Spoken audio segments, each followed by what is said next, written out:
Hello students, welcome back to your favourite channel Om Prakash education. तो देख पिलाने जो मैंने षष्ठ क्लास पढ़ुଛ कौ श्रेणी पढ़ुଛ षष्ठ श्रेणी पढ़ुଛ और विज्ञान एग्जाम आज तुम अच्छी से षष्ठ क्लास विज्ञान एग्जाम को निश्चित रूप देखिए जातु तुम पढ़ार क्वेश्चन तुम यहाँ परीक्षा पढ़ार संभावना अच्छी चान्स अच्छी सिलेक्शन 100% सिलेक्शन बा चान्स अच्छी। तो कही रखुच्छी जो मैंने चैनल को नुआ टे सब्सक्राइब करदे सब्सक्राइब करके लाइक टे करदे भिडियो भल लगे सांग मान सहित सेयार निश्चित भाव में करदे। तो चलतु आउ डेरी करनी भिडियो को चलतु डिस्कसन करिया। देख प्रथम सप्ताह समाप्त केवल प्रश्न नुह प्रश्न सहित उत्तर डिस्कसन करी क्वेश्चन विथ आंसर केवल क्वेश्चन नुह प्रश्न सहित आंसर। तो चलतु डेरी नक डिस्कसन करिए। देख तुम समाप्ति सूचक मूल्यांकन एक क्लास 6 विज्ञान तुम अच्छी तुम छात्र छात्री नाम ये लिख तारीख निरीक्षक शिक्षार जो साक्षर विभाग रोल नंबर परीक्षक सिग्नेचर मारिए तुम किसी लिखा दरकार नहीं मोर प्रश्न रही।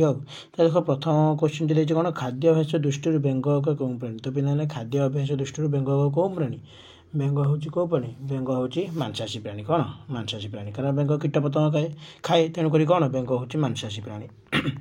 देख तापर विटामिन सी अभाव पे कौ रोग होता है पे विटामिन सी अभाव क्यों रोग होता है स्कर्वी कौन स्कर्वी रोग होता है। तेज मांडिया क्यों जातीय खाद्य पे मांडिया हूँ कौन शस्य जातीय खाद्य बा डाली शस्य जातीय खाद्य। तो गोलिया पानी माटी बालु खाद्य को क्यों प्रणाली द्वारा पृथक कराए पे कौ प्रणाली द्वारा पृथक करा परिश्रवण प्रणाली कौन परिश्रवण प्रणाली। तापर झोटो डैश गछर बकल पे झोटो हूँ कौ गछर बकल नलिता गछर बकल कौ गछर नलिता। तो देखी ओडिशार डैश तंतुबुणारे प्रसिद्ध ओडिशार डैश तंतुबुणारे प्रसिद्ध पे कौन तंतु तंतु संबलपुर कौन संबलपुर। तापर प्रत्येक वस्तु मुख्यतः डैश गोटी मौलिक गुण अच्छी प्रत्येक वस्तुर मुख्यतः केते गोटी मौलिक गुण अच्छी पे केते गोटी एक गोटी ना दुई गोटी ना तीन गोटी ना चार गोटी।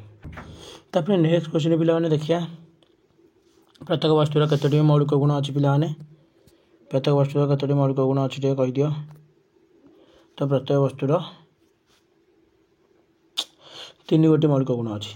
तापर संतुलित द्रवण में द्रव्यर परिमाण असंतुलित द्रवण ठारू कौन होता है पे संतुलित द्रव्यर परिमाण असंतुलित द्रवण ठारू कौन होता है कम होता है कौन कम। तापर सजीव मानक निम्नक मध्य कौन लक्षण थाए चलन खाद्य ग्रहण वृद्धि समस्त पे समस्त लक्षण थाए।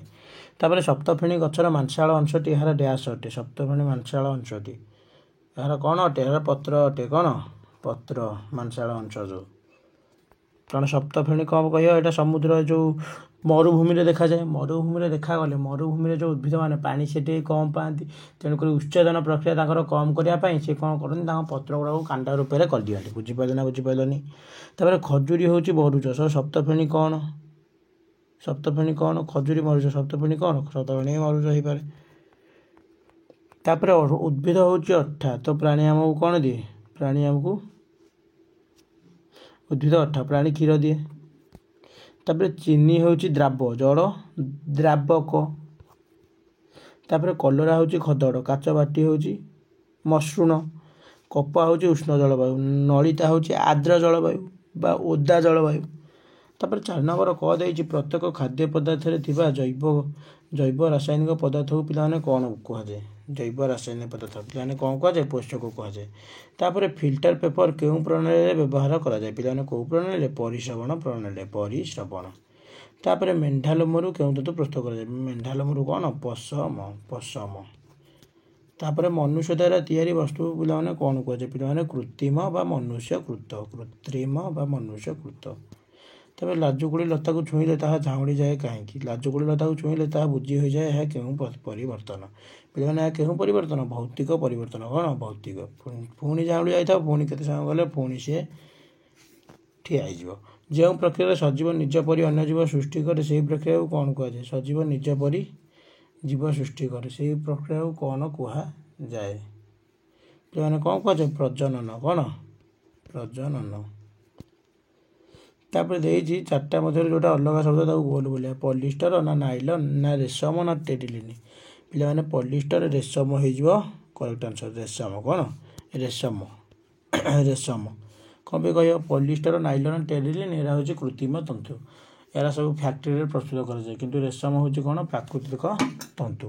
तब नेक्स्ट क्वेश्चन देखीदे स्कर्वी ना बंध्या दोष ना तुंटा घा ना गलगंड पे कौन यहाँ बंध्या दोष कौन बंध्या दोष हो जापे अलग। तापर बाघ झिटिपिटी कुकुर बेंग पे बाघ झिटिपिटी कुकुर बेंग पे कौन यहाँ अलग हो बाघ झिटिपिटी कुकुर बेंग पे यहाँ झिटिपिटी अलग ना झिटिपिटी बेंग एका हम पे कुकुर अलग हम कारण कुकुर हूँ सर्वभूक सर्वभोजी। तापर मूषा ऑक्टोपस माछ कंकड़ा मूषा ऑक्टोपस माछ कंकड़ा पे यहाँ कौटा अलग हम ऑक्टोपस अलग हम बुझिपाल तो। तापर कौन देमें देखीदे काठ जलिबा फूलरू फल होगा चाउलू भात होगा महम तरलिया पे महम तरलिया अलग हम कारण यहाँ भौतिक परिवर्तन होता बेले अन्य सब कौन है रासायनिक परिवर्तन। तो वैज्ञानिक कारण दर्शाओ पिलामानंकर पुष्टिसार जातीय खाद्यर आवश्यकता बेसी वैज्ञानिक कारण कौन पिलामानंकर पुष्टिसार जातीय खाद्यर आवश्यकता बेसी कारण पुष्टिसार खाद्य शरीर वृद्धि सहित शरीर खंडिया माने शरीर क्षत स्थान को पूरण करता है पुष्टिसार खाद्य शरीर पर बहुत आवश्यक होता है। तापर कौन अच्छी सूरट रे अधिक सूताकल देखा जाए पे सूरट हूँ कौन गुजरात सूरट एथर आर्द्र जलवायु जो सूताकल देखा जाए कारण एथर कपा चाष कृष्ण कपा स्मृतिका एथर कपा चाष बहुत भल भाव होता है तेणुक कपा चाष होमको कौन हम आ बहुत सारा बहुत आमदानी कराया पड़े से पाखापाखि मानक से सब सूताकल गढ़ी उठे। तापर स्वच्छ वस्तु अस्वस्थ वस्तु पार्थक्य दर्शाओ पे स्वच्छ वस्तु कौन जो वस्तु देकी आलोक जापर स्वच्छ वस्तु जो वस्तु आलोक को प्रतिरोध करनी सेटा हूँ अस्वच्छ वस्तु गोटे पॉइंट देखीदेव। तापर कौन लिखिदेव स्वच्छ वस्तुर एग्जाम्पल लिखिदेव अस्वच्छ वस्तुर एग्जाम्पल लिखिदेव। स्वच्छ वस्तुर एग्जाम्पल कौन पतला काच अस्वच्छ वस्तुर एग्जाम्पल कौन कार्डबोर्ड बा टेबुल। तापर संतृप्त द्रवण असंतृप्त द्रवण पिताने यहाँ मुझे आशा करुँच तुमको आसियो। तापर नेक्स्ट क्वेश्चन तापर प्राकृतिक वस्तु कहले कौन बुझ पे जो वस्तु आम प्रकृति उपलब्ध से वस्तु गुरा आम कौन कहे प्राकृतिक वस्तु उदाहरण गछ नई नाल पानी पवन सब कौन प्राकृतिक वस्तु प्रकृति जो गुरा तैयारी करें। तब झोटरू तैयारी 4टी वस्तुर नाम लिख पे झोटरू तैयारी 4टा वस्तुर नाम लिखिदेव झोट बस्ता झोट सूता आउ कौन हम झोटर विभिन्न प्रकार कंधे झोटर डिजाइन।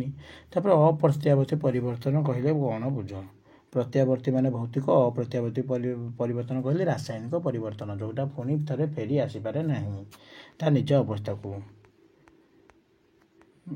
तापर परिश्रवण प्रणाली कौन बुझाई लेख खाद्य परिश्रवण प्रणाली कौन बुझाई लिख यहीटा कर किंबा खाद्याभ्यास अनुसार प्राणी मानकर वर्गीकरण और प्रत्येक वर्गर 2टी लेखाएं प्राणी नाम लेख खाद्य अभ्यास अनुसार प्राणी मानकर वर्गीकरण और प्रत्येक वर्गर 2टी लेखाएं प्राणी। ओके परिश्रवण प्रणाली कौन बुझा लिखिदेव जो प्रक्रिया आम गोली पानी भल पानी पाई पारे से प्रोसेस रे से प्रक्रिया को आम कौन कहे परिश्रवण पद्धति बा फिल्ट्रेशन।